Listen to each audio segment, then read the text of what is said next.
Okay, testing natin ngayon yung audio nung nabili natin na 50 pesos na mic sa Lazada. Ang kulit, 50 lang eh. Tapos yung itsura ng mic, puta parang Senate hearing. Junel.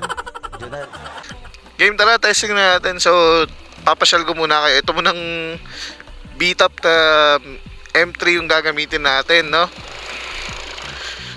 So, ngayon, check natin yung audio quality niya.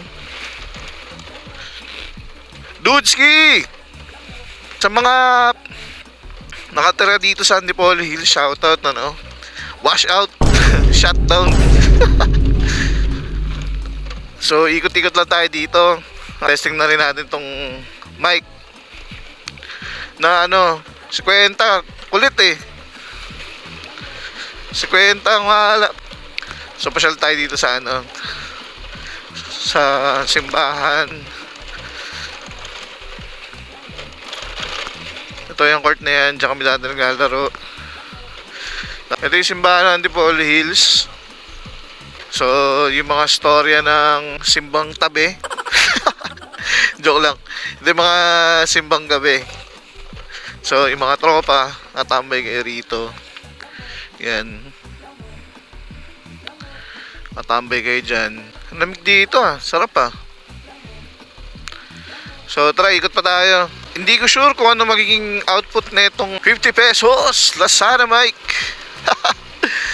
So, nga pala, first time natin na magsasalita sa sa vlog natin. Kasi actually ngayon din tayo nagkaroon ng opportunity na pili ng equipment, no? Kasi noon pag kumukuha ako ng video, gamit ko lang cellphone. Tapos nung nagpunta yung vlog natin sa Tagaytay, sinadya akong bumili ng ng lumang iPhone 5S para lang makunan, para magkaroon lang ng footage at ma-document lang natin yung first time na Tagaytay ride natin, And ito gagawin natin, ikot-ikot lang tayo dito sa Antipolo Hills. Testing lang natin tong mic. Kulit. Ay, hindi siya saktong 50 pesos pala. Mga 74 pesos yung mic, no? Tapos, kailangan mo siyang bilhan ng volume control kasi masyado maiksi yung wire ng nung mismong nung microphone lang. Tapos kung ididiretso mo siya dun sa adapter ng GoPro, maiksi. So, tsaka sobrang lakas nung audio output niya. So, kailangan natin ng nung volume control. Mura lang din naman, parang nasa halos 70 pesos lang din naman. So, tingin ko, congratulations to me. Na finally nagkaroon na tayo ng maayos na vlogging setup. Pusit. So guys, may joke ako sa inyo. Anong tawag sa pusit na maliit? Parang may naamoy ako hindi maganda. Ang pusit na maliit ay psst.